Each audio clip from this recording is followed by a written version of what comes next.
भारत एक सांस्कृतिक देश है। विभिन्न संस्कृति के लोग यहाँ पर बसते हैं। तो भारत में माँ को पहला गुरु माना जाता है। ऐसे कहा जाता है कि पहला शिक्षक माँ होती है। तो जो बच्चे, जिन माँओं के बच्चे बाहर पढ़ते हैं, रोज़ माँ उनसे ऑनलाइन वार्तालाप करती है। हर दिन वो बताती है बच्चों को कि क्या सही है, क्या गलत है, क्या करना है, क्या नहीं करना है, क्या खाना है, कब सोना है, कब पढ़ना है, कितनी देर पढ़ना है ना।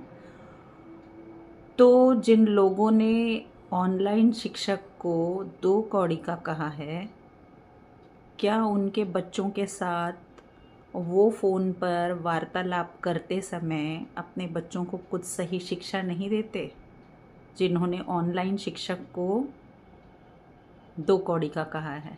मेरा प्रश्न उनसे है। तो गलत बात है। कुछ बोलने से पहले 10 बार सोचिए कि आप क्या कह रहे हो, किसे कह रहे हो। तो दो कौड़ी का कहने वाले खुद फूटी कौड़ी के होंगे।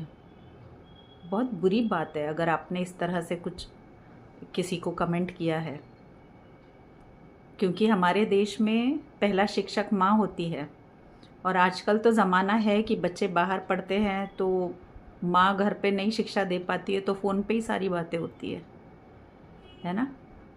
माँ पिता दोनों कमा रहे, भाग रहे कि हमारा बच्चा उच्च शिक्षा ग्रहण कर सके, कुछ अच्छा बन सके, कुछ ऊंची पदवी पर जा सके।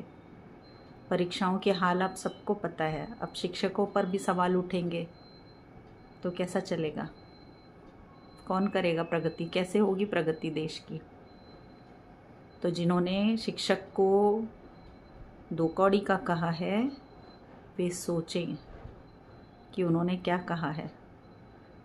उनके अपने बच्चे नहीं हैं क्या बाहर? वो शिक्षा नहीं देते होंगे क्या अपने बच्चों को, जिन्होंने शिक्षकों पर उंगली उठाई है? बहुत गलत बात है। जहाँ शिक्षकों को दो कौड़ी का कहा जाए, ऐसे देश में कोई प्रगति नहीं हो सकती, क्योंकि देश में प्रगति लाने वाला शिक्षक होता है। क्योंकि शिक्षक के पास मूल्य होते हैं, मॉरल्स होते हैं, वैल्यूज़ होते हैं। बच्चों को देता कौन है?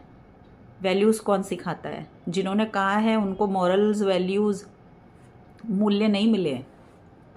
जाओ मूल्य सीख के आओ, सीखो।